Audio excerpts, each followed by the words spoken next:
सगरमाथा होस् या कुनै हिमालको टुप्पो होस्, त्यहाँ हामीले कुनै पनि पानी लग्न सक्दैनौँ सामान्यतया।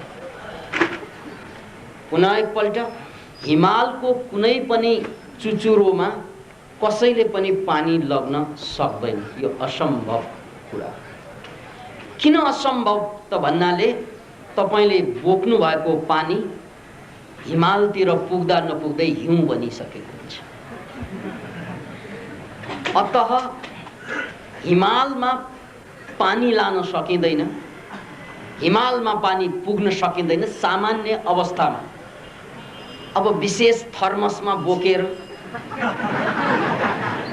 लग्ने हो भने सम्भव छ, त्यो पनि वातावरणकै कारण। किन भन्नाले थर्मस भित्रको वातावरण न्यानो हुन्छ, अतः त्यो न्यानोपनले हिउँलाई पानी बनाएर राखेको हुन्छ। पानीलाई हामीले एउटा सामान्य घटनाको रूपमा लिनु पर्दछ, वस्तुको रूपमा होइन। पुनः याद राख्नुहोस्, पानीलाई हामीले वस्तुको रूपमा होइन, घटनाको रूपमा लिनुपर्छ।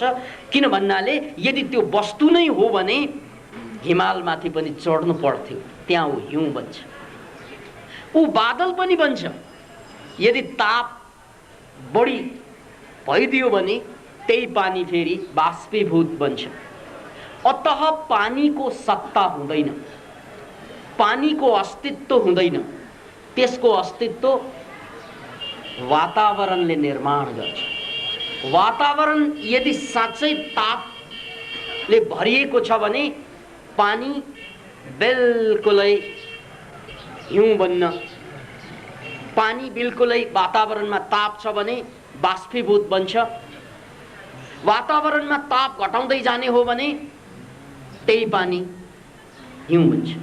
त्यसकारण पानीको अस्तित्व हुँदैन, अस्तित्व हुन्छ परिस्थितिको, अस्तित्व हुन्छ चारैतिरको वातावरणको।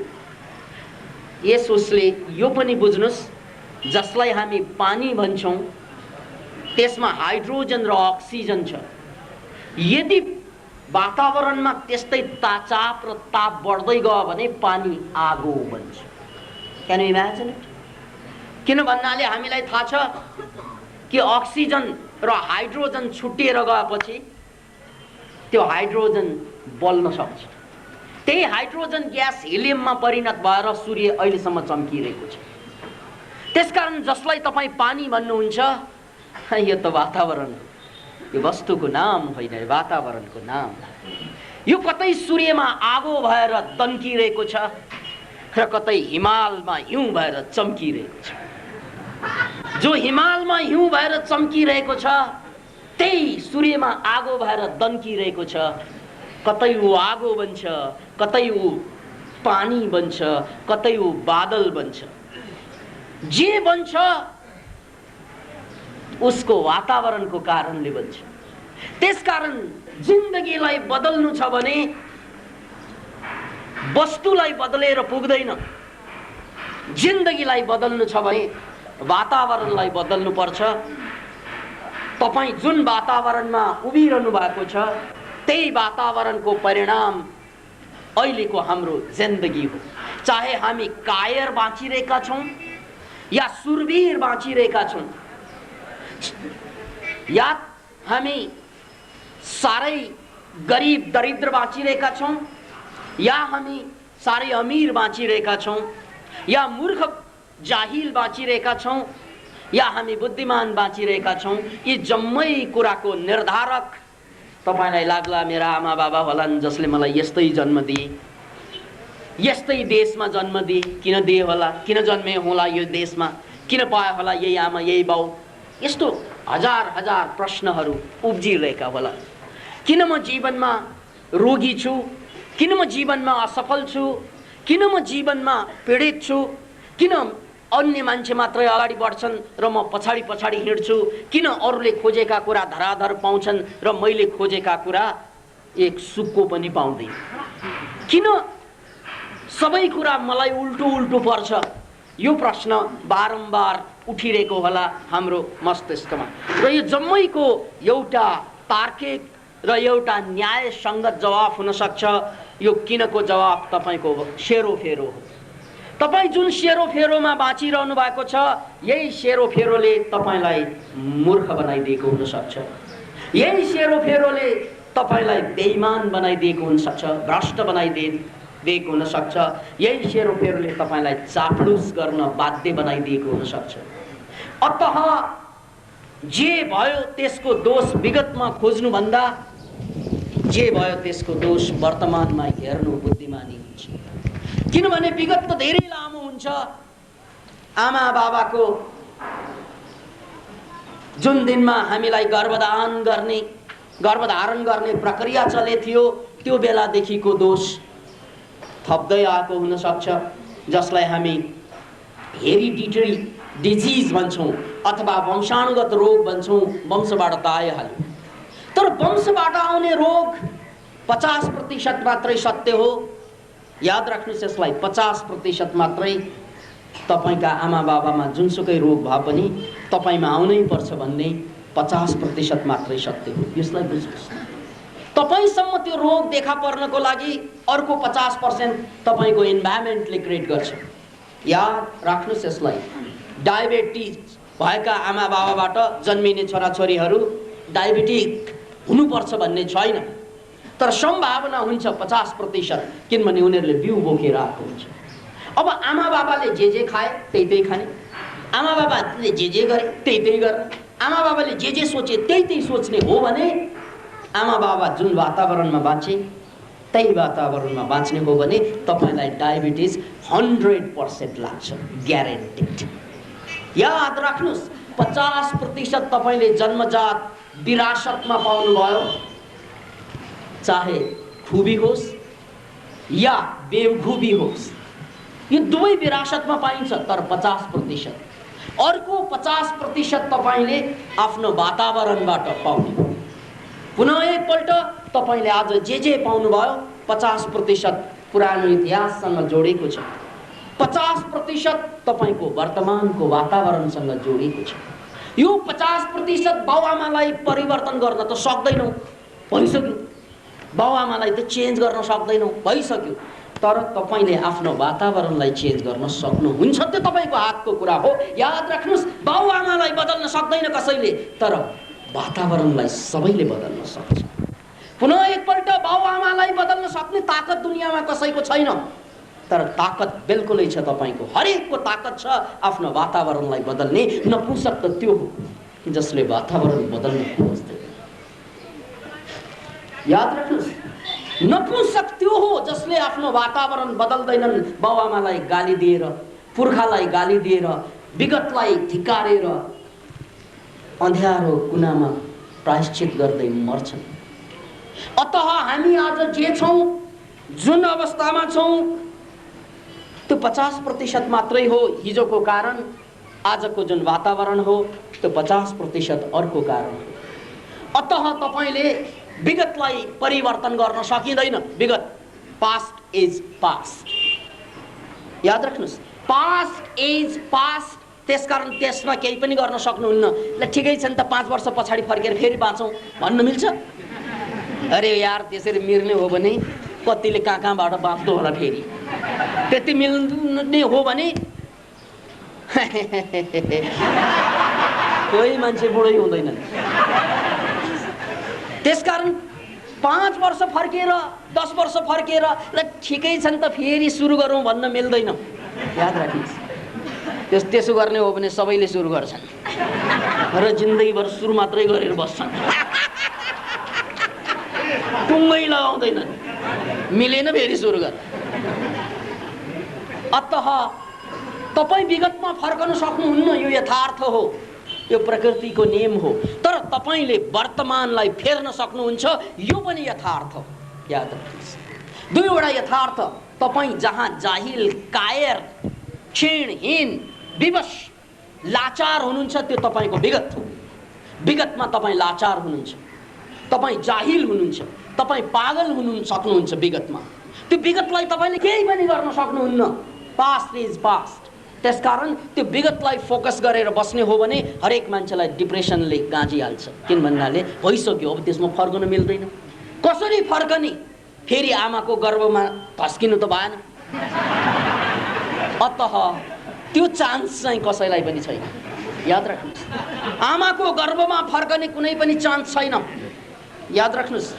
त्यसकारण त्यहाँ सोच्नु नै निरर्थक हो, त्यहाँ विचार गर्नु नै निरर्थक हो। त्यसैले काश ऐसा होता, काश वैसा होता, if I were that, if I were that भनेर जुन विचार गर्छ नि मान्छेले, यदि म त्यो भएको भए, ऊ भएको भए, यसो नभएको भए, उसो नभएको भए, यो पागल हुने महामन्त्र हो।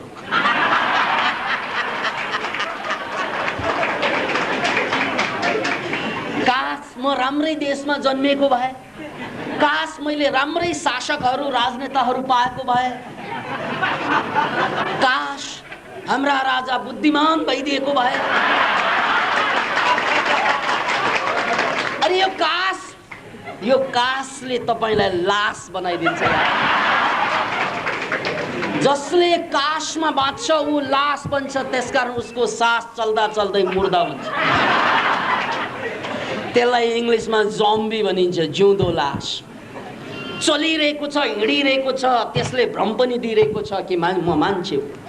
चलिरहेको छ, हिँडिरहेको छ, त्यसले भ्रम पनि दिइरहेको छ कि म मान्छे हुँ, तर म भित्रभित्र सडिसकेको लास हुँ। मलाई के थाहा, मलाई के थाहा त्यो अरूको लागि पनि व्यथा। किन भन्नाले मसँग बस्ने मान्छे न मलाई देखेर हाँस्न सक्छ, न मलाई देखेर खुसी हुन सक्छ। मैले धेरैपल्ट भने, फासले ऐसे भी होंगे, फासले ऐसे भी होंगे, ये कभी सोचा न था। सामने बैठा था मेरे और वो मेरा न था। अब यो मोरा डिप्रेसन भएर बसेको श्रीमती, यो मोरा डिप्रेसन भएर बसेको श्रीमान आफ्नै भएर पनि आफ्नो हुँदैन, याद राख्नुहोस्। त्यसैले फासले ऐसे भी होंगे, जुन दिनमा तपाईँ डिप्रेसन हुनुहुन्छ, जिउँदो लास जस्तै बाँच्नु बाध्य हुन्छ। ऊ मान्छे त छ, ऊ मेरै छोरा हो, मेरै श्रीमती, मेरै श्रीमान, तर उनमा कुनै इन्ट्रेस्ट बाँकी रहँदैन। बाबु जाउँ, भोज जाउँ, हैन? भोज पनि मन पर्दैन उसलाई। बाबु जाउँ, केटी हेरौँ, कसले हेर? मलाई डर लाग्छ। याद राख्नु, जब डिप्रेसन सुरु हुन्छ, जिउँदो लास बन्छ मान्छे। तपाईँ त्यहाँ हुनुहुन्छ तर त्यहाँ हुनुहुन्न, कविता बन्छ। तपाईँ त्यहाँ हुनुहुन्छ तै पनि तपाईँ त्यहाँ हुनुहुन्न।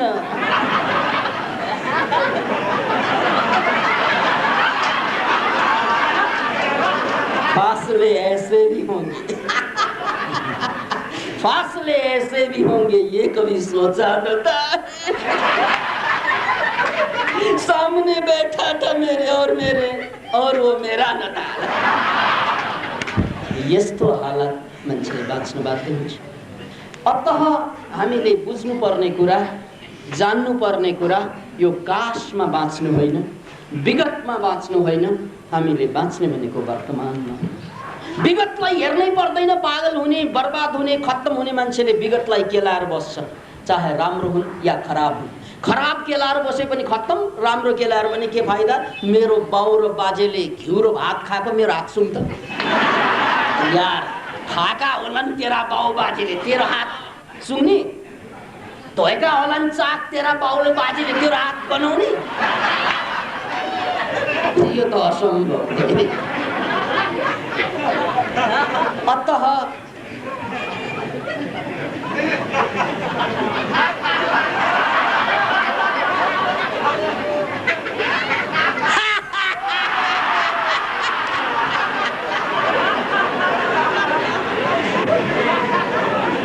त बन्धु, तपाईलाई बर्बाद गर्ने तत्त्व, तपाईलाई आबाद हुन नदिने तत्त्व तपाईको विगत होइन।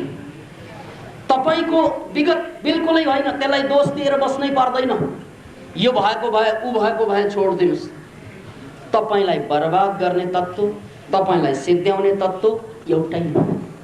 त्यो के त भन्नाले तपाईले आफ्नो वातावरणलाई बदल्ने निर्णय लिन सक्नु भएको छैन, त्यसकारण तपाईँ आज क्षीणहीन जिन्दगी बाँचिरहनु भएको होला। एउटै कुराको अभाव छ जिन्दगीमा, हाम्रो जिन्दगीमा निर्णय छैन। There is no decision, only wondering. है। हामी मात्र भट्किरहेका छौँ, लट्किरहेका छौँ, चट्किरहेका छौँ, कसैबाट पट्किरहेका छौँ। तर डिसिजन हामीले दिनै सकेन। डिसिजन त अरूले दिनु हो, कहाँ फाल्ने हामीलाई भनेर, कुन बोरामा ठुस्ने, कहिले सिंहासनमा चढाउने र कहिले लात हानेर तल फाल्ने डिसिजन त अरूले गर्ने हो हामीलाई।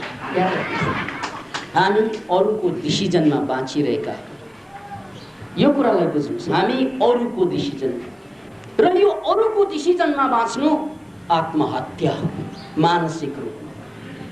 जबसम्म तपाईले आफ्नो लागि डिसिजन लिन सक्नुहुन्न, निर्णय लिन सक्नुहुन्न, तबसम्म निर्णय भएकाहरूले तपाईलाई गोटी बनाइदिन्छ, हामीलाई गोटी बनाइदिन्छ।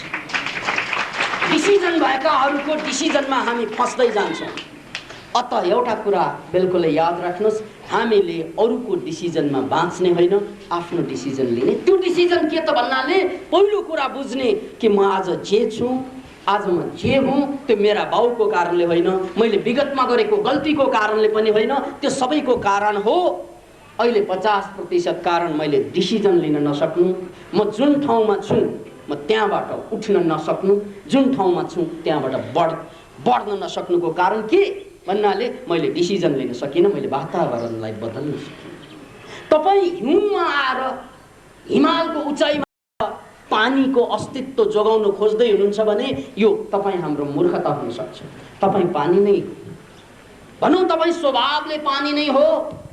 त्यो स्वभावले भएको पानीलाई तपाईँले बुझ्नको लागि तपाईँले आउनु पर्यो धरतीमा, झर्नु पर्यो धरतीमा। तपाईँ हिउँमा बसेर, हिमालको माथि चुचुरोमा बसेर पानी पाउन सक्नुहुन्न, तपाईँ आफूलाई पानी पार्न सक्नुहुन्न। तपाईँ त्यो पानी नै पार्नु छ भने यदि तपाईँ माथि बादलमा हुनुहुन्छ भने झर्नु पर्यो तल, धरतीमा आउनु पर्यो। यदि बादलमा हुनुहुन्छ भने झर्नु पर्यो तल, यदि तपाईँ हिमालमा हुनुहुन्छ भने झर्नु पर्यो तल्यो। तपाईँ त स्वभावैले पानी, त्यसकारण तपाईँ पानी हुन सक्नुहुन्छ, तपाईँको स्वभाव हो, तपाईँको जन्मजात अधिकार हो त्यो। तर तपाईँलाई पानी केले नबनाइदिएको त?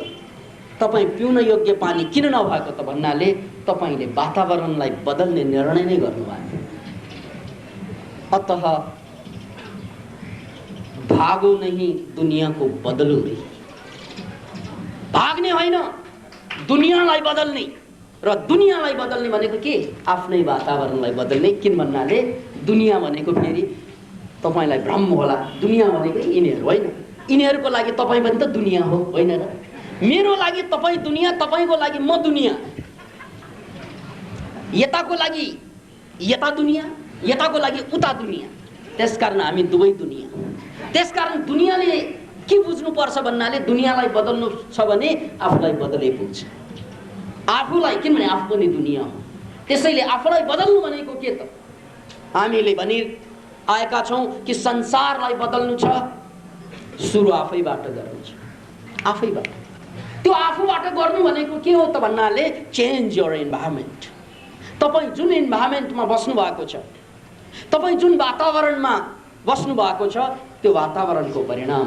अब त्यो वातावरण भनेको जस्तै तपाईँ हामी जम्मैले यहाँ मोटा मोटा लुगा लगाएका छौँ, कोही पनि चाहिँ अहिले नाङ्गो पाखुरा देख्दैनौँ हामी, किनभने सबैले मोटा मोटा भएका छौँ।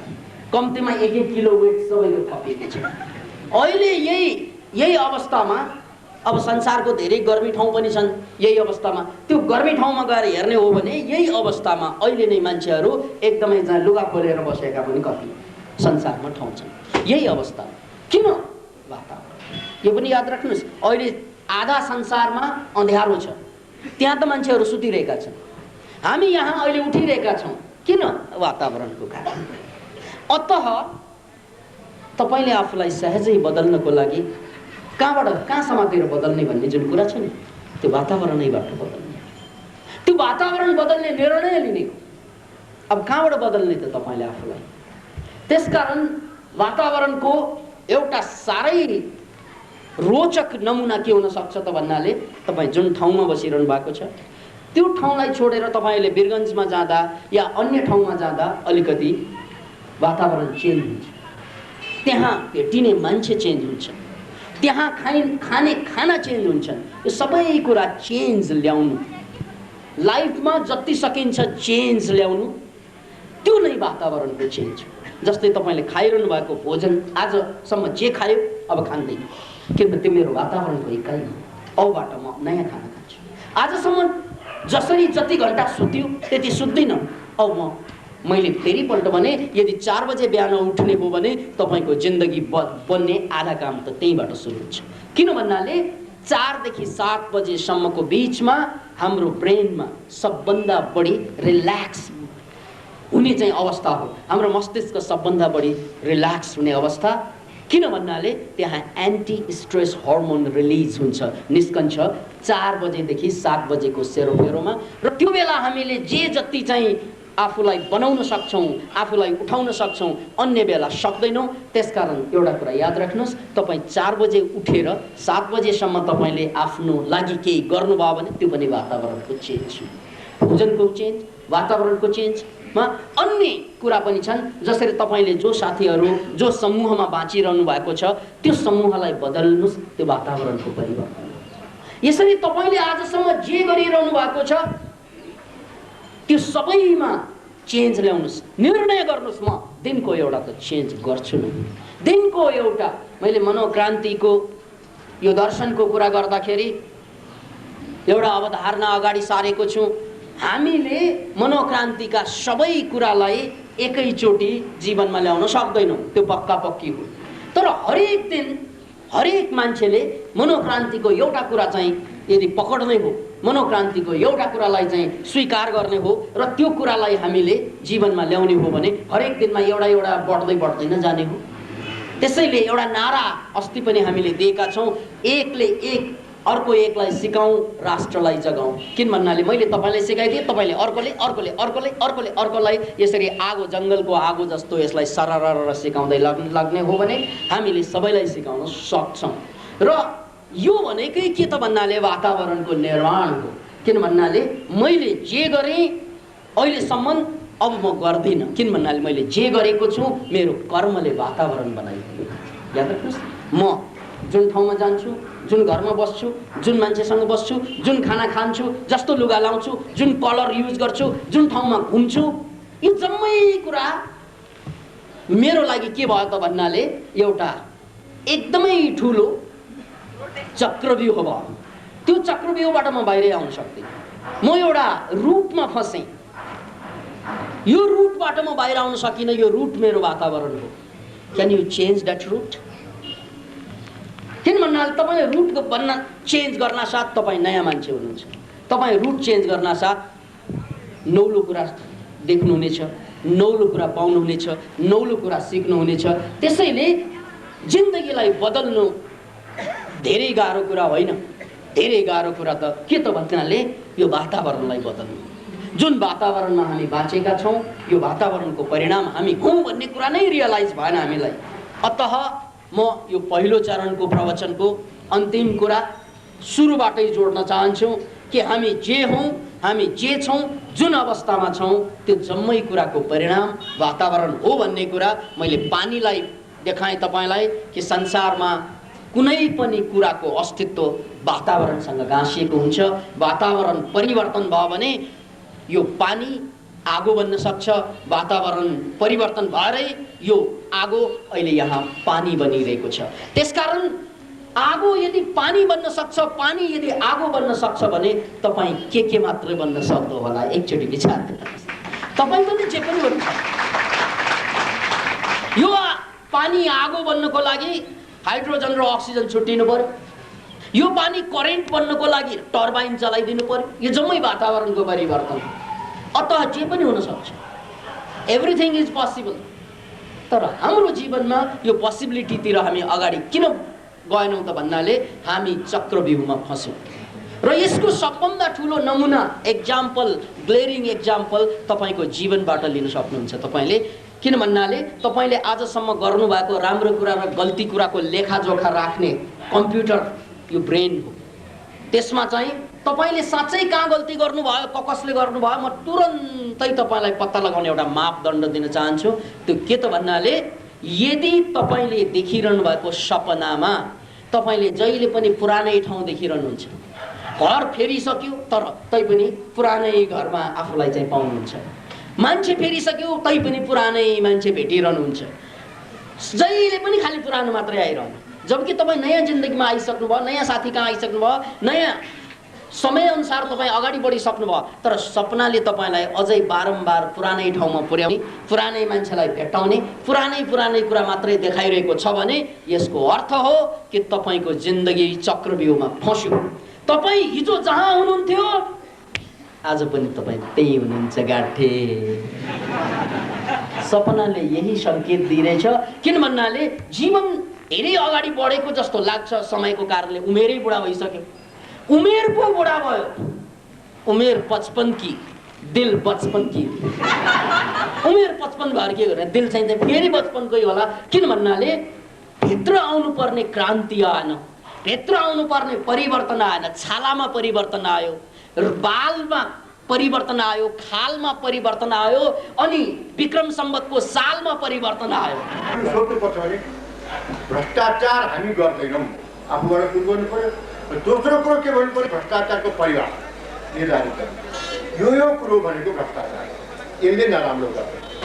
त्यस कारणले जुन हाम्रो विकासानन्दजीको भन्नुभयो जुन चाहिँ कि आफैबाट सुरु गर्नु, वास्तवमा सुरु आफैबाट नै हुन्छ।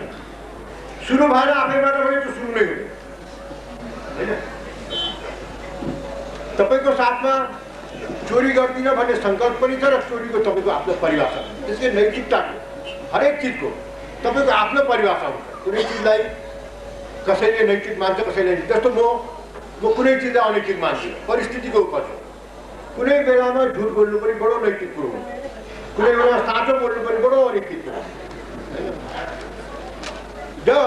ठाउँ उदाहरण कहिलेकाहीँ जालसाजी गर्नु पनि ठुलो कुरो हुन्छ। एउटा पोस्ट अफिसमा एउटा पोस्ट मास्टर थियो, त्यहाँ सेभिङ एकाउन्टमा के लेखेको थियो भने सौभाग्यवती फलानु भनेर त्यो महिलाको नाम थियो। अचानक रोगीको मृत्यु भयो। अब पैसा त्यो महिलाले त्यहाँ नलेखिकन चेकमा निक्लिँदैन।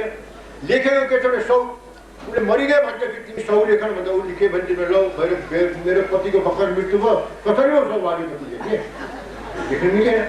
त्यो बिचरा पोस्ट मास्टर एकदम साथै इमान्दार, उसले आफैले त्यहाँ सौ लेखिदियो। जालसाजी त जालसाजी हो नि, तर त्यो के एउटा ठुलो परमार्थ हो। किन पैसा निक्लिँदैन, उसको क्रियाकार्य रुख्छ, सारा चिज बिग्रिन्छ। त्यस कारण कुनै परिस्थितिमा के भन्छ तपाईँले कृत्य गर्ने काम पनि सही हुँदैन, মানে निश्चित परिभाषा हुँदैन होइन। अब झुट पनि झुट नभइकन त कामै चल्दैन। त्यसको सबैभन्दा ठुलो उदाहरण दिन्छु। हाम्रो महाराजले हाम्रो प्रधानमन्त्रीलाई के शपथ ग्रहण गराइरहेको छ, पद र गोपनीयताको शपथ नामै छ। अर्थात् म झुट बोल्छु, म कुरो लुकाउँछु, गोपनीयता भनेको के हो। हामी दिन रात देख्यौँ, अर्थात् बिना झुटको राजघाट चल्दै चल्दैन, राजाको काम चल्दैन। त्यस कारणले राजाले पहिलो काम के सिकाउनु त प्रधानमन्त्रीले भने म गुप्त राख्छु, जनतालाई भन्दिनँ। त्यस कारण कि त जिन्दगी झुट गर्ने म त वकालत गरेँ नि, म 10 वर्ष खुब वकालत गरेँ। मेरो काम के थियो भनेदेखि एकदम शान्तो साथ झुट बोल्नु। आफ्नो निम्ति चाहिँ झुट बोल्दिनँ नि। अब म कहाँ एकजना मान्छे आयो, एकछिनको सानो उदाहरण हो। अब बिचारो एकजना पत्रकार हुनुहुन्थ्यो, साधारण खालको पत्रकार, उहाँ चोरीमा पक्राउ गर्नुभयो। अब चोरीमा त पक्राउ पर्ने मान्छे नै हो, चोर नै गर्न जाने मान्छे नै होइन उहाँ त। म कहाँ आउनु वकालत गर्नको निम्ति भनेर मेरो ठिक छ, म तपाईँको सारा कुरो हेरेँ। उहाँले बयानमा के भन्नुभयो भने एक ठाउँमा उहाँ 1-2 कोस आफ्नो घरभन्दा राति मध्यरात 1-2 कोस पर पुग्नु भएछ। अनि बयानमा किन त्यहाँ पुगिस् त भनेर भन्दाखेरि चाहिँ बाटो बिराएर यो मान्छे 1.5 कोस राति बाटो बिराउँछ त, बिराउँदैन। अब के छ, इतिहासमा मुद्दा पेश भएको त म उठिन्छु। म श्रीमान त सबै कुरो उठिन्छु। मेरो उहाँ एउटा पत्रकार, उहाँ राम्रो मान्छे, उहाँ चोरी गर्न भरिँदै गर्छ। अब रेडियो चोरी न्यायाधीश मान्दिनँ। बयानको भने बार के हुन्छ बाटो बिराएर। न्यायाधीश के सोध्छ भने मलाई त्यो 1.5 कोस कसरी रातिमा बाटो बिराएर छ मान्छेले। वास्तवमा त्यहाँ बाटो बिराएको थियो। उहाँ एउटा नराम्रो काम गर्नको निम्ति जानुभएको थियो, एउटा कुनै वेश्याका पुग्नुभयो। बाई चान्स के थियो भनेदेखि त्यो बेला वेश्या विवाहित रहेछन्, उसको पति आएको बेला पनि अब जब उसले त्यो एउटा महिलालाई देखाउनु भनेर त्यो हात छिराउनु भयो त्यो रेडियो खस्यो अब महिलाले हल्ला मुटाउनु चोर चोर भनेर अनि त्यो रेडियोको छाता दस्तीको छाता पक्राउ पर्यो भयो रेडियो पनि छ अब म त वकिलमा त कसै गरी बचाउनु छ मैले के भने भनेदेखि श्रीमान न्यायाधीशज्यू यो जाबो रेडियो यत्रो हैसियत भएको जग्गा जमिन अनि बाटो बिराएको चाहिँ कसरी भन्नुहोस् न अनि मैले के भने श्रीमान एकछिन मलाई त्यो च्याम्बरभित्र तपाईँले इजलासभित्र बहस गर्न त्यसमा चित्त बुझाइदिन्छु तपाईँको त्यो सरकारी वकिल मान्दैनुहुन्छ किन सारा कुरो ठुलो इजलासमा बोल्ने त्यति जाबो एउटा कुरो चाहिँ किन भित्र इजलासमा अनि मैले कुनै प्रकारले बहस लामो लामो लामो पार्दै गरेर अन्त चिया खाने बेला भयो न्यायाधीशभित्र पस्छु मैले सरकारी वकिललाई भने जाउँ मैले भने उहाँले बाटो बिराएको साँच्चै हो उहाँले जिन्दगीको बाटो बिराएको हो बाटो बिराएको साँच्चै हो भनेपछि न्यायाधीश हातले मैले यस्ता विवरण बोलाएको थिएँ त्यो इजलासमा बताउन सक्दिनँ थियो बताइदिन्थेँ म श्रीमती पनि त्यहाँ हुनुहुन्छ छोरी पनि त्यहाँ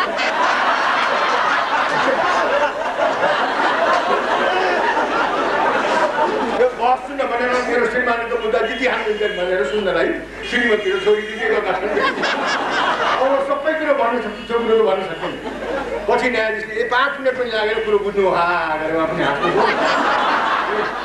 मुद्दा उहाँले जित्नुभयो सरकारी वकिल मुर्मुरी तर उसले पनि हाँस्यो त्यस कारण हामीले बाटो बिराउँछौँ बाटो बिरायो भने पनि त बयानमा चाहिँ अब मरिकै भन्न त्यस कारण सत्य पनि कहिले कुरो बोल्न सकिन्छ मैले उदाहरण दिनु खोजेको कि तपाईँले कहाँसम्म पुग्न सक्नुहुन्छ भने मैले गल्ती गरेँ भन्नु सक्नुहुन्छ यस्तै गल्ती गरेँ पनि भन्न सकिने त्यहाँ पनि सानोतिनो झुट बोल्नु त्यस कारणले निरपेक्ष मेरो निम्ति केही पनि छैन सत्य पनि राम्रो कुरो हो असत्य पनि राम्रो र सबैभन्दा ठुलो कुरो के छ भने मेरो निम्ति त व्यक्तिगत रूपले यो संसार सत्यले भन्दा असत्यले बच्चा चलाइरहेको छ कसरी भन्नु म नास्तिक है संसारमा 6 अरबमा 5 अरब मान्छे त भगवान् मान्ने छ म 1 अरब मेरो निम्ति त सत्य छ त्यो 5 अरबको निम्ति असत्य हो फेरि के छ हिन्दूको निम्ति एउटा सत्य छ होइन गाई माता गौ माता भनेर अब मुसलमानको निम्ति उसले गौ मांस नखाइकन बकरी धुँदैन क्रिस्चियनले खाइराखेको छ होइन त्यस कारण के छ धर्महरू पनि व्यक्तिगत हुन्छन् आफ्नो आस्था व्यक्तिगत कुराहरू त्यो तपाईँले त्यस कारणले आफ्नो मनमा तपाईँको आफ्नो धर्म आफ्नो नैतिकता हो त्यस कारण संसारलाई बदलिनु छ जुन आफूलाई नै बदलिनु छ जुन हाम्रो मनोक्रान्तिको मूल मन्त्र हो मूल वाक्य हो त्यो वास्तवमा एउटा शाश्वत हो आज मलाई यो प्रवचन गोष्ठीमा आमन्त्रण गर्नु मलाई ठुलो नौलो अनुभव भयो किनभने आफ्नो नास्तिक यत्रो आस्तिक यत्रो विश्वासको बिचमा म वास्तवमा एउटा खतरा मलाई के म पनि आस्तिक त भइहाल्नु होइन तर प्रवचनमा जाँदाखेरि मलाई ठुलो ज्ञान भएको एकचोटि म जान्न सारा वकिल साथीहरूले भने जाउँ कहाँ जाउँ भने राम सुखदास हुनुहुन्न उहाँको गोरखपुरवाला उहाँको प्रवचन थियो मैले उहाँको प्रवचनमा केही कुरो बुझेँ आनन्द त लाग्यो भजनमा पनि बस्थेँ हरेक चिज बस्थ्यो एकदमै एकपल्ट एउटा वचन मलाई उहाँको खुब राम्रो लागेको थियो राम चाहिँ बडा राम नाम होइन वास्तवमा मैले सोचेँ राम भन्दा धेरै ठुलो मेरो एउटा साथीले कुकुर एकदम भगवान् मान्ने भगवान्सँग असाध्य म त डराउँदैन भगवान्को कुखुरा उसलाई पनि खानुपर्ने अनि मलाई मार्नु मैले पनि कुखुरा मार्नु मलाई दिनु भएको उसको पालो त्यो च्याप्पा हातले राम अनि मैले के सोचेँ भनेदेखि यो राम सुखदासले भनेको कुरो एकदम ठुलो हो राम चाहिँ बडा रामको नाम लिएर के पाप गरे पनि धेरै समय दिन्छ यही चाहिँ हो कि तपाईँको हाम्रो डाक्टर विकासानन्दले आज मलाई जुन बोलाउनु भयो त्यसको निम्ति मलाई धेरै उहाँप्रति धन्यवाद छ र तपाईँहरूसँग भेटघाट गर्न पाएँ त्यो पनि मलाई एकदम धेरै खुसी लागेको छ प्रवचन त मेरो राम्रो छ म गफको व्यापारी हुँ तपाईँलाई थाहा छैन हरेक हप्ता म 500 रुपियाँ एउटा लेख छापिदिनु दुईटा तिनवटा लेख्छु र दोस्रो कुरो मलाई सोध्ने बेरै पाउँदिनँ मैले व्यक्तिगत चिन्ता आउँछ कि कहिले के हुन्छ कहिले भोलि के होला पैसा होला नहोला अलिक त्यही बेला के हुन्छ मलाई त भोलि त लेख लेख्नु छ त्यो मेरो व्यक्तिगत हो मलाई अर्को एउटा प्राणायाम एउटा भनौँ न एउटा म व्यक्तिगत चिन्ताबाट त्यतापट्टि गर्नु त्यस कारणले के छ एउटा आध्यात्मिक चिज जुन एउटा गोष्ठी प्रवचनहरू जुन छ त्यसको झन्डै ठुलो महत्त्व तपाईँ बढ्दै गएको हुन्छ। हुँदाहुँदा अस्ति मैले एउटा अखबारमा पढ्दै थिएँ, एउटा अमेरिकामा एउटा लोग्ने साथीलाई चट्का लगाएको त्यहाँ स्वास्नीहरू सहँदैनन्। उसले म अदालतमा मुद्दा हालेँ कि मेरो स्वास्नी लोग्नेले मलाई पिट्यो। न्यायाधीशले के सजाय दियो, उसले पनि नयाँ सजाय लोग्नेलाई स्वास्नीलाई पिटेकोमा के सजाय दिन्छ भने तैँले हप्तामा यो कोक राख्न जानु त्यो अमेरिकन यो छ न त्यो अमेरिका कहाँ यो बोल्दैछु। त्यस कारणले यो हो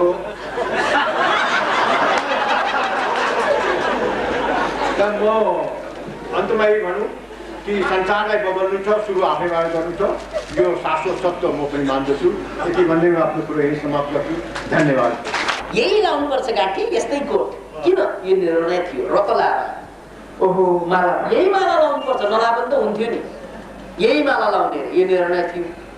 जे जति कसैले चाहिँ डाडी पाल्छन् यो निर्णय हो, खौरिन्छन् त्यो निर्णय हो है। जे जति गरिन्छन् सबै निर्णयको परिणाम हो। तर दुर्भाग्य तपाईँले निर्णय सानो सानो कुरामा गर्नुभयो, ठुलो कुरा छान्दैछ।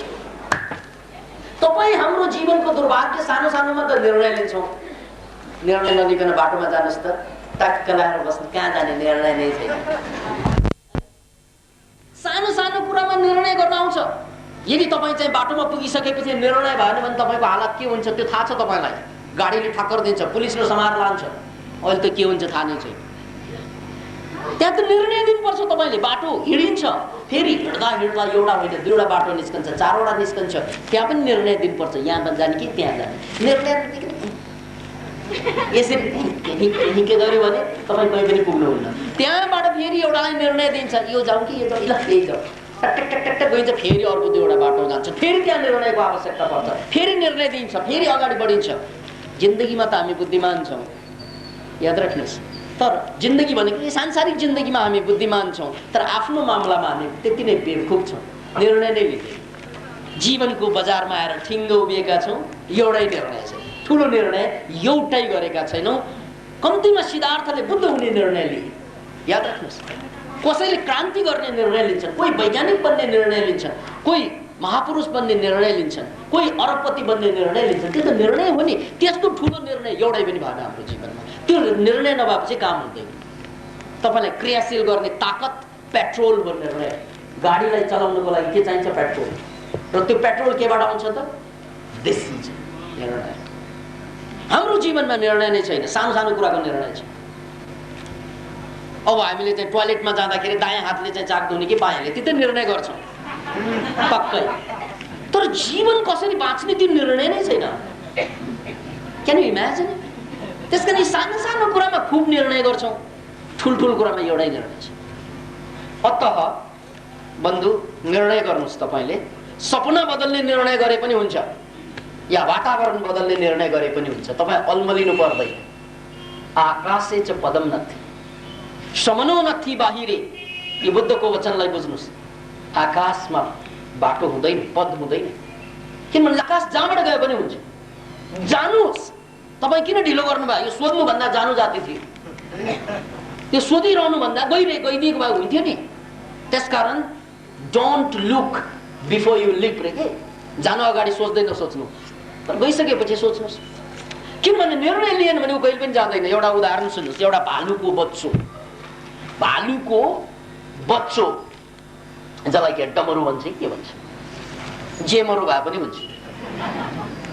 भर्खरको सानो चाहिँ भालुको छाउरो, अनि आमा चाहिँसँग सोध्छ, आमा मैले हिँड्दा पहिला दायाँ यो हात चाहिँ चलाउने कि बायाँ हात चलाउँदा एक्सिडेन्ट हुँदैन भन्नुहोस् त। आमा त छक्क पऱ्यो, के सोधिदियो?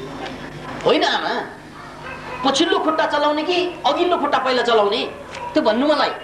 कहीँ म लडेर हात खुट्टा भाँचेर फेरि अस्पतालमा त जान नपरोस्। त्यसकारण मलाई सुरक्षित तवरबाट बताइदिनुहोस्, हिँड्ने कला सिकाइदिनुहोस्। कुन हात पहिला, कुन खुट्टा पहिला मैले चलाउने? भालुले चाहिँ निर्णय दिन सकेन। के दायाँ खुट्टा पाइन्छ, यो चलाउने, कुन चलाउँदाखेरि म ठ्याक्कै चाहिँ सुरक्षित पुग्छु, सही सलामत पुग्छु, निर्णय दिन सकेन। त्यतिकैमा आमा चाहिँले के गर्दैछ, पछाडिबाट वाङ्ग लात हान्दिएछ। त्यसपछि त चारै खुट्टा चलेर भाग्यो। यार लातको मान्छे बातले, लातको भालु बातले कहाँ बुझ्छ? त्यसकारण तपाईँलाई हिँड्नको लागि निर्णय चाहिन्छ। कुन हात चलाउने, कुन खुट्टा चलाउने ऊ आफैले गरिहाल्छ। निर्णय भएपछि हुन्छ त्यो। याद राख्नुहोस्, प्रेम गरेपछि कसरी गर्ने भन्ने हुन्छ। तपाईँले त्यसलाई चाहिँ प्रेम कहाँबाट सुरु गर्ने भन्ने हुन्छ। अनि आँखाबाट गर्ने कि हातबाट गर्ने कि प्रिय प्रिय कहाँबाट भन्ने हुन्छ। र प्रेम गर्ने निर्णय गर्नुहोस्, जहाँबाट गए पनि बाटो एउटै, पुग्ने एउटै लक्ष्य। अतः मूल कुरा हो तपाईँको डिसिजन। त मित्र सिजन बदलिँदैछ, तपाईँ डिसिजन नदिकन बसिरहनु भएको छ। त्यसकारण सपना बदल्ने निर्णयमा जानुहोस् या वातावरण बदल्ने, जहाँबाट गरे पनि हुन्छ। यो अलमलमा नबस्नुहोस्। गुरुजी ढोक छ, मेरो अत्यन्त मिल्ने साथीको मृत्यु पश्चात म निकै दुखी भएँ र साथै प्राय जसो सपनामा देखिरहन्छु, जसको कारण म दुखित हुन्छु।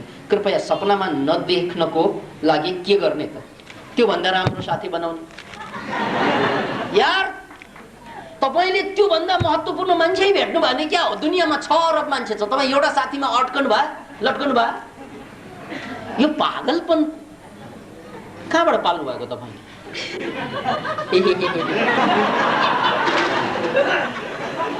6 अरबको जनसङ्ख्या हिसाब आउँदैन कि क्या?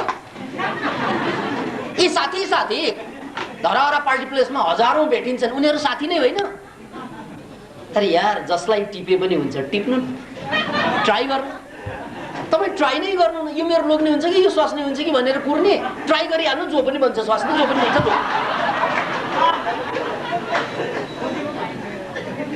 अतः याद राख्नुहोस्, तपाईँको डिसिजन नभएकोले मात्रै तपाईँ कुमार बस्नु भएको, कुमारी बस्नु भएको। डिसिजन दिनुहोस्, सक्नु। त्यसकारण परमात्माले, भगवानले यो दुवै शब्द चाहिँ फुटबल हान्दिनुहोस्, काम नलाग्ने शब्द। प्रकृति माताले, प्रकृति माताले या प्रकृतिले, ल माता पनि किन चाहियो? माता हो कि पिता हो के?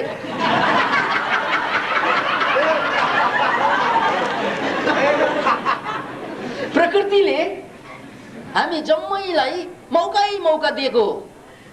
तर दुर्भाग्य के त भन्नाले हामी एक्सन ओरिएन्टेड भएन। यो साथी यही हालतमा हुनुहुन्छ तपाईँ। याद राख्नुहोस् मित्र, मेरो एउटा साथी बित्यो, सपनामा आइरहन्छ। किन नआउनु? अर्को साथी नबनाएपछि त्यो नआएको आउने। त्योभन्दा अर्को साथी खोज्नु, त्योभन्दा महत्त्वपूर्ण मान्छे खोज्नुहोस्, अनि ऊ पनि सपनामा आउनु थाल्छ। तपाईँ दिलको दरवाजा बन्द गर्ने, मेरो कोठामा अँध्यारो छ बिहान पनि सर भन्ने, ढोका झ्याल थुनेर बस्ने, मेरो कोठा अँध्यारो छ भनेर गुनासो गर्न कहाँ पाइन्छ? झ्याल ढोका खोलेर बस्नुहोस्, हरेक दिन सूर्य आइ नै रहेको हुन्छ, घाम छिरि नै रहेको हुन्छ। त्यसकारण तपाईँले एक होइन 1000 साथी भेटाउनुहुन्छ र त्यही पुरानो चिज किन दोहोरियो? महत्त्वपूर्ण कुरा नआएकोले। त्यसकारण मैले धेरैपल्ट भनेको छु तपाईँहरूलाई कि जीवनमा तपाईँले मैले गल्ती गरेँ, मैले अपराध गरेँ, यो भयो त्यो भयो, त्यहाँ चाहिँ चिन्ता गर्नै पर्दैन। त्योभन्दा महत्त्वपूर्ण कुरा जीवनमा आएपछि अन्य कुरा त आफै आफ्नो ठाउँमा फर्किन्छ। त्यो कुरा बुझ्नुहोस्। श्रद्धेय गुरुज्यू, कोटि कोटि प्रणाम। ओमकार बिक। म सपना देख्दछु तर सम्झन कदापि सक्दिनँ र सुन्दछु। म सपनामा बरबराउने गर्दछु अरे, तर म के देखि किञ्चित सम्झिन सक्दिनँ। के मेरो जिन्दगीको अस्तित्व छैन? हरायो?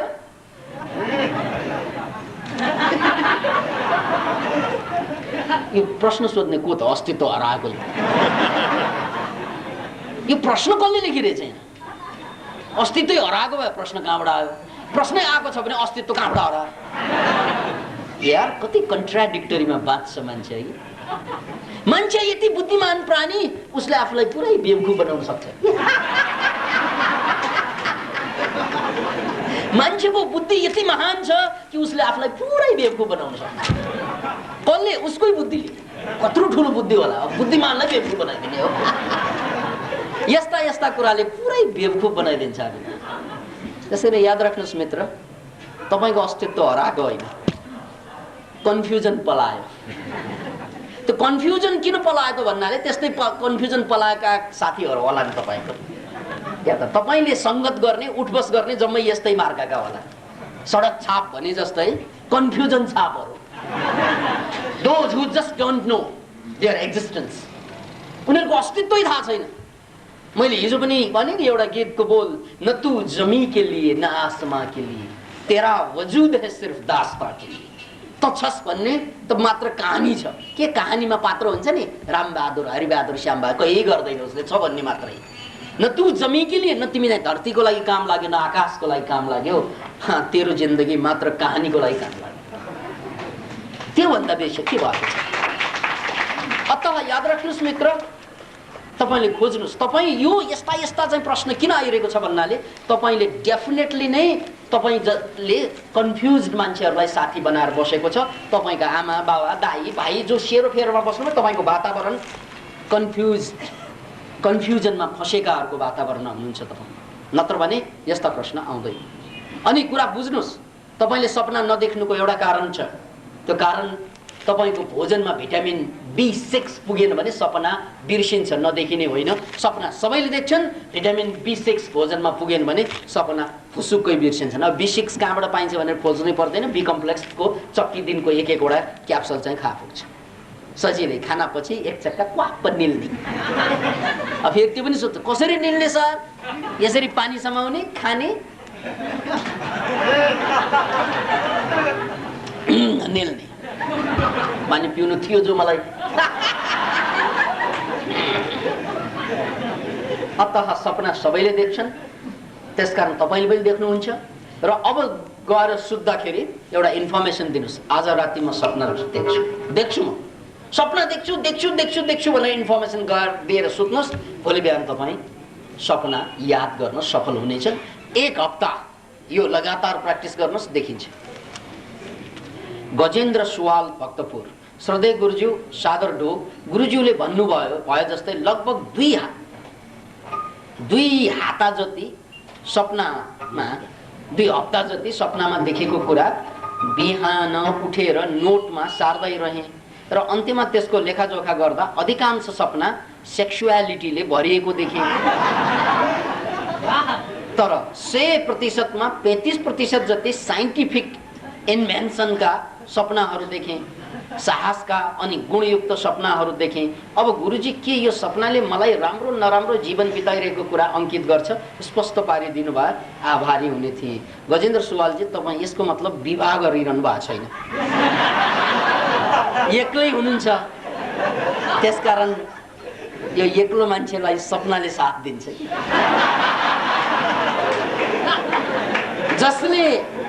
जसलाई विपनामा निराशा हात लाग्छ, सपनामा उसलाई पासा हात लाग्छ।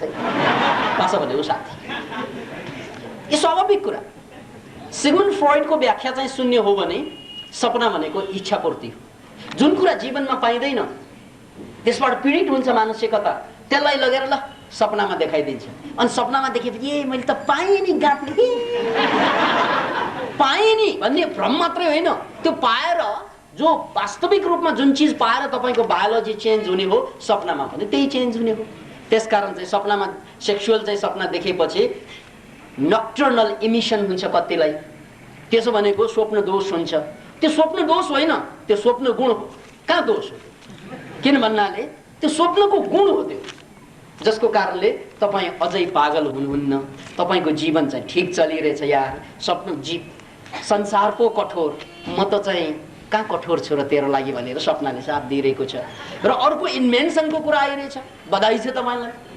किन भन्नाले टेस्टोस्टेरोन हर्मोन एकातिर सेक्सुअलिटीको लागि चाहिँ ढकेल्छ यसले, अर्कोतिर चाहिँ यही चिजले इन्भेन्सनको लागि पनि घचघच्याउँछ। त्यसकारण संसारका ठुला ठुला वैज्ञानिकहरू, ठुला ठुला इन्भेन्टरहरू प्राय जसोमा सेक्सुअलिटी अरूमा भन्दा बढी हाइली पाइएको छ। बधाई छ तपाईलाई।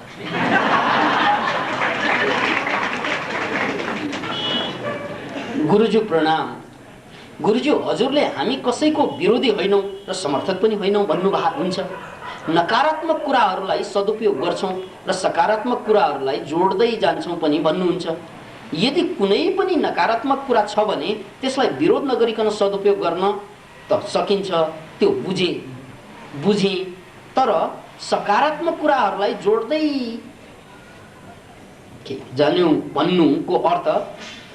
जान्छौँ भन्नुको अर्थ पनि समर्थन गर्नु नै होइन र। मनोक्रान्ति जिज्ञासु पूरन थापा पाल्पा। त बन्धु, सकारात्मक कुरालाई जोड्दै जानु, नकारात्मक कुरालाई सदुपयोग गर्दै जानु। मनोक्रान्तिलाई दर्शनविहीन दर्शन भनेका छौँ हामीले, किनभने संसारभरका दर्शन यसमा अट्छ। जसरी हाम्रो अतिथि कमल कोइरालाज्यूले अघि भन्नुभयो नि, म त नास्तिक मान्छे। हामीलाई सोध्यो भने तपाईँ आस्तिक कि नास्तिक भन्यो भने हामी दुवै भनिदिन्छौँ। किन भन्नाले नास्तिकता एउटा सानो अङ्ग भयो। जीवन संसारमा धेरै दर्शनमध्ये नास्तिक दर्शन एउटा भयो। चारवाकदेखि यसका चाहिँ अस्तित्व थिएन। आस्तिकता अर्को दर्शन हो। मनोक्रान्ति यो दुवैलाई सिउने धागो हो। त्यसकारण मनोक्रान्तिमा संसारको नास्तिक आस्तिक सबै चाहिँ अट्छ। त्यसकारण त उहाँ कुर्सीमा हुनुहुन्छ। नोटेको भए त कहाँ त्यो नास्तिकलाई बोलाएर चाहिँ बेकारमा दिमाग खराब गर्ने काम। अब उहाँ वकिल पनि हुनुभएको कारणले गर्दा एउटा प्रसङ्ग भनिहालौँ। एकजना वकिलले निर्णय दिनु थियो। मुल्ला नसरुद्दिन एकदिन वकिल बनेछ, ठुलै वकिल, न्यायाधीश बनेछन् कि। अनि चाहिँ निर्णय दिन अगाडि त्यो न्यायाधीश कस्तो परेछ भन्नाले दुई पक्षको बहस सुन्नुपर्ने उसले एकै पक्षको सुनेर निर्णय दिन खोजेछ। त्यतिकैमा विपक्षलाई रिस उठेछ।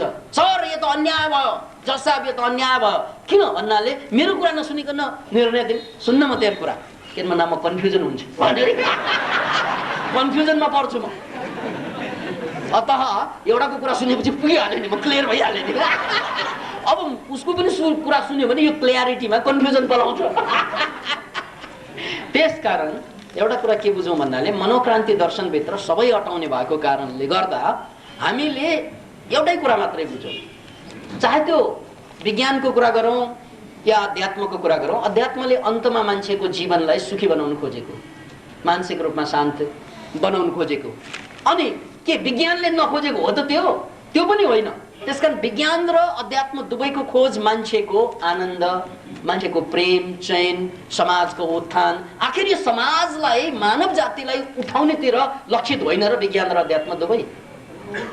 त्यस कारणले गर्दा हामीले के बुझ्नु पर्छ त भन्नाले यो बाटो बेग्लै बेग्लै बाटो हो। अब कतै प्लेन उड्छ, कतै चाहिँ ट्रेन गुड्छ, आखिर चाहिँ पुर्याउने ठाउँ त एउटै होइन र। अतः यो एउटै भएको कारणले गर्दा हामीले यसलाई चाहिँ स्वीकार गर्न सक्छौँ पनि।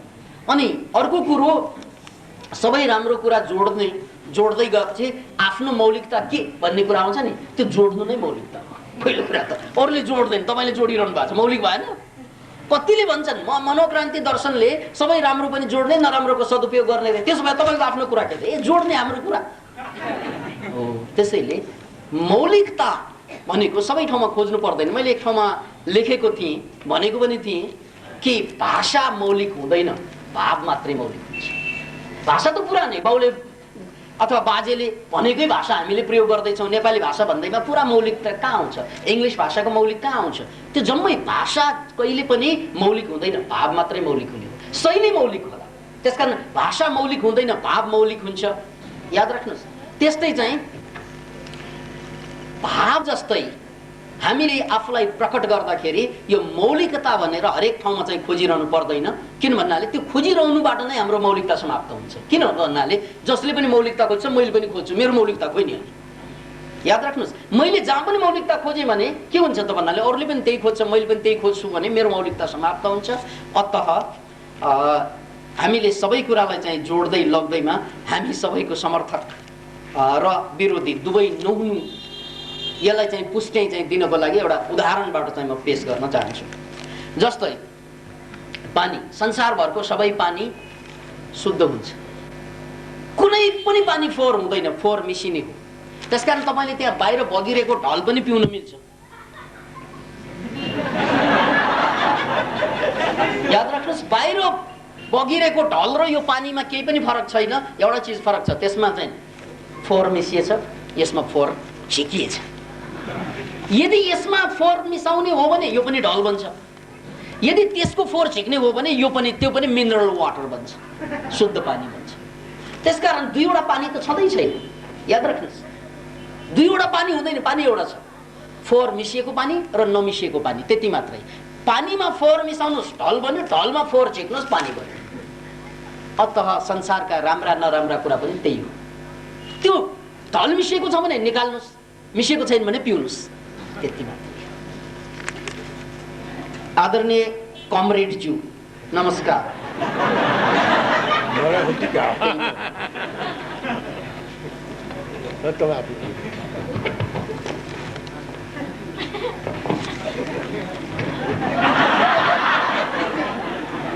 मलाई पहिले पढ्नु है त।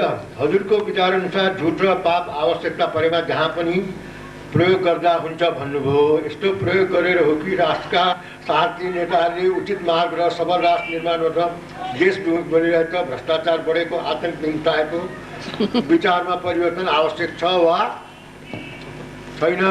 राजनीतिमा मनोक्रान्तिको आवश्यकता छ वा छैन? यो राजनीतिमा त सबैभन्दा बढी मनोक्रान्तिको आवश्यकता छ। किनभनेदेखि मनबाट सुरु हुन्छ। भ्रष्टाचार कहाँबाट सुरु हुन्छ? भ्रष्टाचारको विरोधी मन छैन, त्यसैले भ्रष्टाचार गर्छ। चोरी गर्छ किनभने चोरी विरोधी मन छैन। र राजनीति त सबैभन्दा भ्रष्ट, कसरी मैले अघि नै बताएँ, झुट नबोलिकन राजनीति चल्दै चल्दैन। राजाले नै भन्छ तिमी गोपनीयताको शपथ लिनु भने प्रधानमन्त्री बनाउँदिन, होइन? त्यस कारणले यो बुझ्नुहोस् कि अरू चिज चल्ला झुट नबोलिकन, राजनीति झुट नबोलिकन चल्दै चल्दैन। उदाहरण पनि म देख्दैन र कानुन पनि चल्दैन। यो मुल्क ऐनमा एक ठाउँमा के देखाउँछ? झगडियालाई धर्म नभकाउनु भन्छ, राणाको बालादेखिको। मुद्दा पनि बिना झुट बोलिकन चल्दैन। त्यसका न्याय र राजकाज दुइटै झुट नबोलिकन त चल्दै चल्दैन है। त्यस कारणले शुद्धता त तपाईँहरू जस्तो मनोक्रान्तिवालाहरूले पक्रेर त भ्रष्टाचारी होस्, फलान ठाउँ घुस खाइस्, पत्रकारहरूले एक्सपोज गर्नु हो भने टेर्छ। उसको काम त पदैले गोपनीयता राख्ने हो। वन्डरफुल। गुरुज्यू प्रणाम। मनोक्रान्ति योगले जीवन परिवर्तनको दिशामा कसरी सहयोग गर्छ? हामी जीवनमा धेरै विचलित हुन्छौँ, पैसा सबैभन्दा ठुलो भन्छौँ, अरूले मलाई हेरेनन् भन्छौँ। यी कुराहरूबाट कसरी जीवनमा अलग रहन सकिन्छ? लोकनाथ अधिकारी, सानो ठिमी क्याम्पस। त लोकनाथ अधिकारीजी, मनोक्रान्ति योगले जीवन परिवर्तनको दिशामा कसरी सहयोग गर्छ भन्ने यहाँको जुन कुरा छ नि, यो कुरा प्र्याक्टिकल कुरा। किन भन्नाले तपाईँले यो प्रश्न सोध्नु र पानीले कसरी बिजुली निस्कन्छ भनेर सोध्नु एउटै कुरा। पानीबाट त बिजुली निस्कन्छ नि, तर कसरी निस्कन्छ त? त्यो कुरा सोध्नु र मनोक्रान्तिले जीवन कसरी परिवर्तन हुन्छ भन्ने कुरा एउटै हो। त्यसलाई व्याख्या त गर्न सकिन्छ। त्यो कसरी भनेर तपाईँले सोध्न चाहनुहुन्छ भने हाम्रो मनोक्रान्ति सम्बन्धी चाहिँ 73वटा किताब निस्केछ, पढ्नुहोस्। यदि तपाईँ शब्दमा रुचाउनुहुन्छ, शाब्दिक व्याख्या चाहनुहुन्छ भने चाहिँ 73वटा किताब छ। होइन, म प्र्याक्टिकल्ली हेर्न चाहनुहुन्छ भने प्र्याक्टिस गर्न आउनुहोस्। किन भन्नाले प्र्याक्टिस नगरिकन थाहा हुँदैन। म कुनै जमानामा एकजना कलाकार, भौतिकवादमा आस्था राख्ने चाहिँ मान्छे, त्यो कुरा मेरो बायोग्राफीमा पनि भएको कुरा। म सोभियत रसियामा बसेर रसियन कम्युनिजमले बढी प्रभावित भएको मान्छे। तर त्यस्तो मान्छेको जीवनमा कसरी परिवर्तन आयो त भन्नाले त्यही योगकै कारणले, त्यही ध्यानकै कारणले गर्दा जब म रूपान्तरित भएँ, त्यो ध्यान र योगको डेफ्टमा जब म परिवर्तित भएँ र त्यसपछिबाट मैले के देखेँ त भन्नाले संसारका सबै कुरा, राम्रा कुराहरू विभिन्न ठाउँमा विभिन्न मान्छेले घेरा हालेर बसेको छ। त्यो जम्मैबाट ठुटेर सबै राम्रो कुरालाई एक ठाउँमा जोड्न सक्यौँ भने मानव जातिको कल्याण हुन्छ भन्ने कुरा देखिसकेपछि हामीले राजनीति विज्ञान र मनोक्रान्ति, राजनीति विज्ञान र अध्यात्मलाई पनि जोडिने खालका राजनीतिक व्यवस्था ल्याउन सक्छौँ भन्ने अवधारणा पनि अगाडि सार्दैछौँ। त्यसकारण यी जति पनि मनोक्रान्तिका कुरा आज आयो त्यो मेरो साधनाको परिणाम हो। त्यसकारण म तपाईँलाई पनि साधनामा आउनको लागि अनुरोध गर्दछु। पूज्य गुरुजीमा नमस्कार। मनोक्रान्ति यन्त्रको आधार र प्रयोजन के हो? अब फेरि यो यही कुरा भयो, अज्ञात 3 कुली। अब यसको जवाफ अज्ञातै हुने भयो। किन त भन्नाले मनोक्रान्ति यन्त्रको आधार र प्रयोजन के हो भन्ने कुरा अस्तिको प्रवचन, त्योभन्दा पहिलाको प्रवचनमा पनि मैले भने थिएँ। कि मान्छेको जीवनमा सबभन्दा ठुलो कुरो भनेको साइन्टिफिक भाषामा भन्ने हो भने क्वान्टम, आध्यात्मिक भाषामा भन्ने हो भने ब्रह्मन। ब्रह्मन भने ब्रह्म तत्त्वबाट यो सारा संसार सिर्जना भएको छ। हेर्नुहोस् है, अध्यात्मको वेदान्तको भाषा बडो क्लियर छ, अरू भाषामा जाँदा अलि चाहिँ हामीलाई कन्फ्युजन पार्छ। वेदान्तमा के भनेको छ भने यो सारा संसार कसले बनायो? भगवानले बनायो सारा संसार। अनि त्यो भगवान भन्ने को? त्यो भगवान भने तै होस्। हेर्नुहोस् है, बडो रमाइलो कुरा। यो सारा संसार भगवानले बनायो, यो वेदान्ती कुरा। र त्यो भगवान को त? त्यो तै होस्। अनि म भन्ने को त? त भन्ने तेरो शब्द हो। Can you imagine it? शब्द भनेको विचार। त्यसकारण तेरो चित्तमा जस्तो जस्तो विचार उब्जिन्छ त्यस्तो त्यस्तै सृष्टि पनि हुन थाल्छ। त्यही सपनामा चाहिँ स्वप्न दोष हुनु त्यही चित्तमा उब्जिएको विचारको परिणाम होइन। त्यो दोष भनिन्छ नि, कहाँबाट आयो त्यो दोष? विचारबाट आयो। जोस आउँछ विचारबाट आउँछ। त्यसकारण हेर्नुहोस् है, अध्यात्म र विज्ञान केही टाढा छैन यदि हामीले साइन्टिफिकल्ली यसलाई चाहिँ तार्किक बेसिसमा बुझ्ने हो भने। त्यही कुरा हो, यो सारा संसार भगवानले बनाए, त्यो भगवान को हो? त्यो तै होस्। त भन्नेको हो त्यो त भित्र जन्मिने शब्द हो र त्यो शब्दले सिर्जना गर्छ। यो शब्द भनेको के? तरङ्ग हो। पहिला तरङ्गको रूपमा रहन्छ अनि त्यसले चाहिँ भौतिकता बनाउँछ भन्ने कुरा क्वान्टम फिजिक्समा त्यसलाई के भनिन्छ? क्वान्टम। जसले ब्रह्माण्ड बुझ्दैनन् फाल्दिनु, लात हान्दिनु ब्रह्माण्डलाई, केही छैन। तर क्वान्टमलाई त फाल्न सक्दैन। किन फाल्न सक्दैन भन्नाले क्वान्टम भनेको मोडर्न साइन्सको मूलाधार। त्यसकारण क्वान्टम भनेको के त भन्नाले यो सारा सृष्टि बन्न अगाडिको वेभ हो, तरङ्ग हो।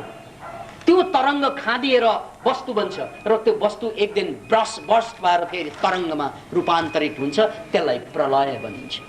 अतः मित्र, मनोक्रान्ति यन्त्रको आधार पनि त्यही हो।